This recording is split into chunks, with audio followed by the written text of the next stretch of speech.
Secrétaire général, je suis un petit peu surpris des derniers propos que vous avez tenus s'agissant de la fiscalité, de ce plaidoyer anti-fiscal, mais nous y reviendrons peut-être un petit peu plus tard.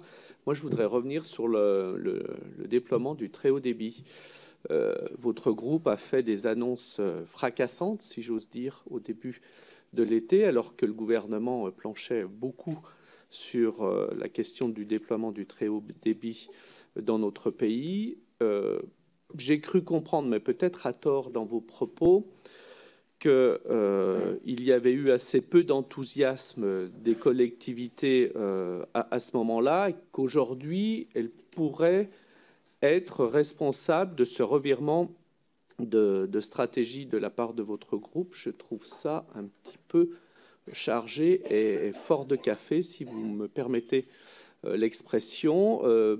Beaucoup de collectivités étaient engagées dans la réflexion ou dans la réalisation d'un RIP.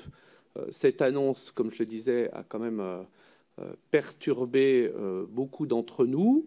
Nous avons d'ailleurs reçu, dans le mois de juillet, une lettre des directions régionales des CFR nous confirmant l'engagement du groupe dans le déploiement du très haut débit sans apport de fonds publics.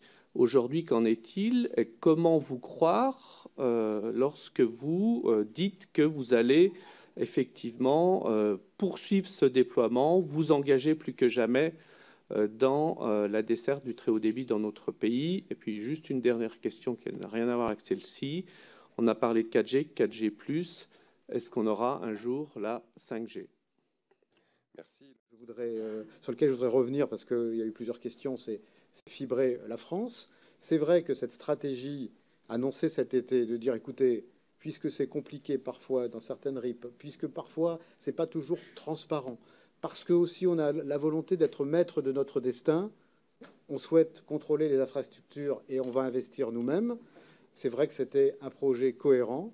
Il rencontre certaines difficultés parce qu'on a besoin de la collaboration des collectivités locales. Et avec Patrick Drahi, qui a une relation de longue date avec les collectivités locales, on a décidé effectivement récemment d'aller sur un modèle plus traditionnel à travers les appels d'offres, à travers les RIP, à travers une collaboration avec les collectivités locales, puisque ce projet d'y aller seul ne rencontre pas le soutien des collectivités locales. Et nous, on ne veut absolument pas se développer en ayant des difficultés avec les collectivités locales. Donc d'où ce repositionnement qui devrait nous permettre, je l'espère, de continuer à nous développer sur la fibre comme nous le faisons depuis longtemps.